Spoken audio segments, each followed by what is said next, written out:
Hey y'all, thanks for tuning in. On the 7th year anniversary of the release of TellTale's Wolf Among Us, I want to take another look at what the game is saying about ourselves as human beings. The wolf in all of us.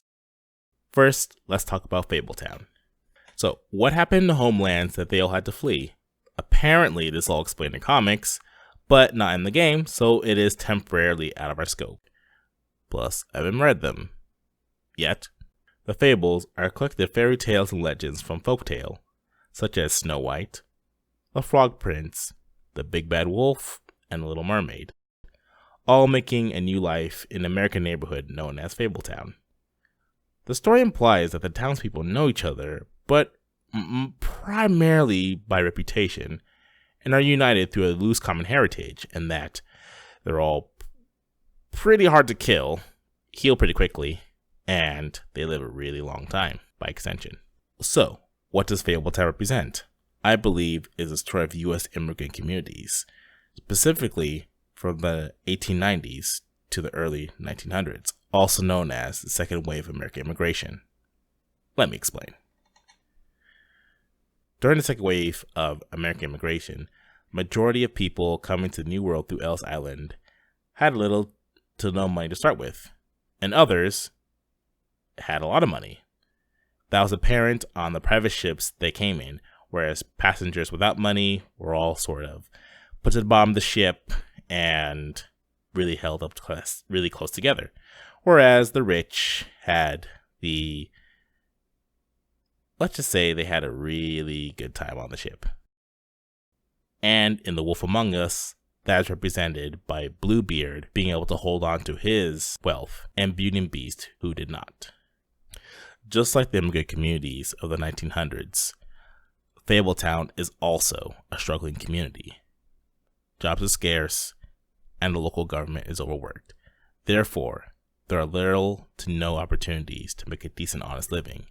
That was true for the Irish, Russian, Italian, and Scottish communities then, and is true for neighborhoods of different demographics today.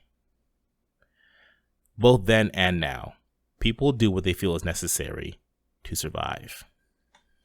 Beast tries to do things the legal, honest way by working multiple jobs, contrasted by his wife, Beauty, who was working reception for the prostitution industry, where the workers were Vivian, Narissa, Faith, and Lily, with Georgie as their pimp.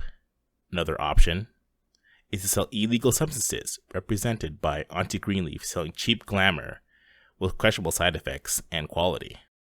Both prostitution and drug trade are commonly accompanied by or created by organized crime, and in The Wolf Among Us, that is headed by the antagonist, the Crooked Man. There was a crooked man, and he walked a crooked mile. He found a crooked sixpence against a crooked stile. He brought a crooked cat, which caught a crooked mouse, and they all lived together in a little crooked house. Book of Fables. The Crooked Man has slowly built himself into one of the most powerful figures in Fabletown. His operation started with a crooked sixpence and a crooked house, two things he cared about more than his wife or children, whom he killed rather than let him stand in his way. The Crooked Man is a parasite that claims to be healing his community, but is really taking power away from his citizens and absorbing them into himself. You know this is a fucking Crooked Man place, right? Toad? He uses fancy boys like Jack here to squelch the honest businessman, force him to lay on credit into servitude. High interest isn't servitude, and nobody's complained before. Who'd listen? Well, I'll leave you to your business. I'm sure you'll have a lot to talk about. Not only that, he is a composite of American gang bosses and drug lords, such as Al Capone, Frank Lucas, and Rayful Edmund III. A common tactic of these gangsters is to corrupt the innocence of the youth by sponsoring food for children programs, and as symbolized by Crooked Man hiring Tiny Tim as his doorman, who otherwise could not find employment. Political corruption. taking care of the needy. That's what you did to us. How you kept us all You in line. forget it was not me who put you in that position. You all act like I'm some kind of tyrant.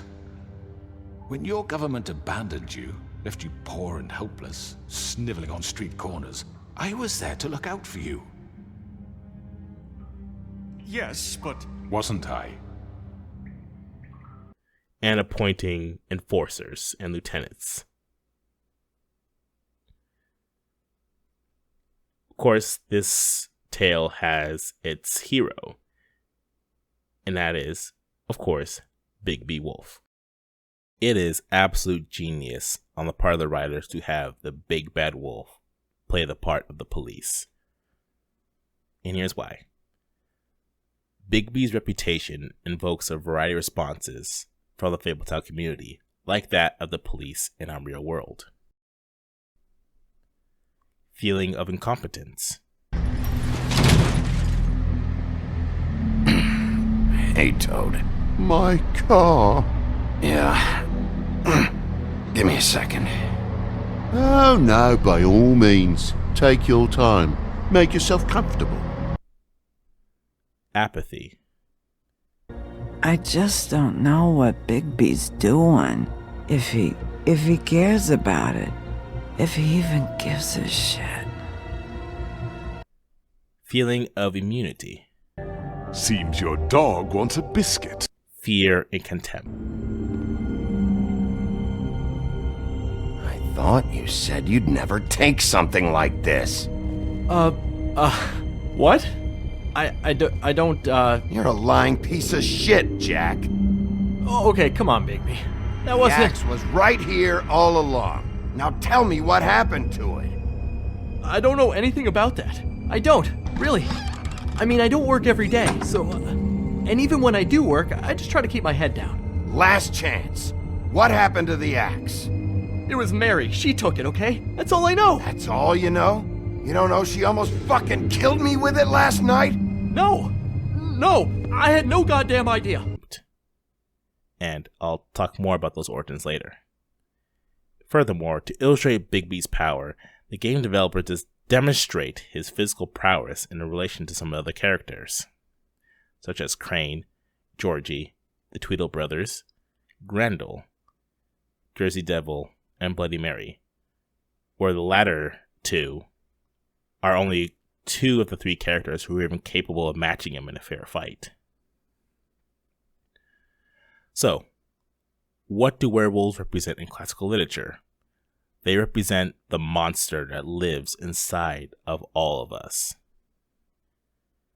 The werewolf is released when we succumb to the dark, evil, and barbaric desires that leak deep within our own subconscious.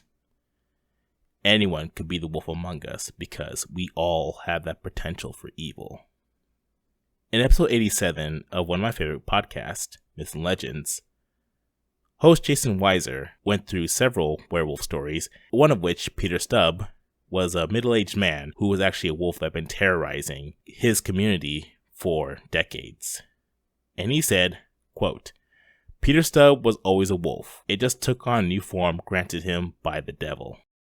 Others have called your shadow, and that reaches all the way to hell, according to Carl Jung.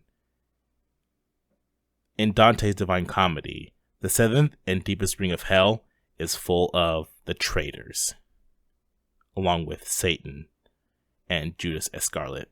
So, why are we talking about traitors? Regardless of how you feel if this reputation is deserved or not, people in various communities around the USA feel betrayed by law enforcement for different reasons, usually ranging from undeserved harassment by the police to absolute severing from the community that they claim to protect. Dr. Jordan B. Peterson gave his personal take on evil in his third lecture in his class, Maps of Meaning 2017. Quote, "That's when your proclivity for evil unites with the general human proclivity for evil, and you discover what exactly you're capable of." End quote. On a side note, I think it's why it's so fun and exciting to see Bigby transform into his wolf horse of the game, because most of us, at least in Western audiences, know exactly what a werewolf is capable of doing. Now, back to Dr. Peterson. Here's the second quote. If you aren't a monster, you cannot negotiate. But if you got that under control, you don't have to be a monster. End quote. And our hero Bigby Wolf literally is one. Playing as him and knowing his power invites the player to ask themselves, how and when should I use my power? Throughout the game we were given decisions, and most of the time we were asking ourselves, do I work within the confines of the law? Please, just let me go. Do you see now what I've been dealing with? What are you going to do about this? I'll take care of it. What are you planning to do exactly? Don't forget what we talked about. What did you tell him? We must do whatever it takes to find the killer. Yes. I just want to talk. See what he knows. Oh, give me a break. Do I establish my authority through fear and intimidation? Huh? Please, Bigby, please stop. Bigby? What happened to Sheriff? Please don't kill me, Sheriff. Or do I bend the rules in order to build trust within the community? Look, I'll try to get you that money and get you another chance, but you have to understand, it's not entirely up to me. Oh, thank you, Sheriff. I knew I could count on you to make me whole again. We get this sorted and I'll be glamored to the nines, I will.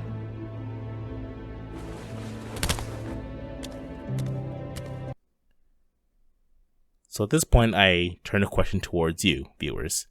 What do you think is the correct answer? Is there only one answer?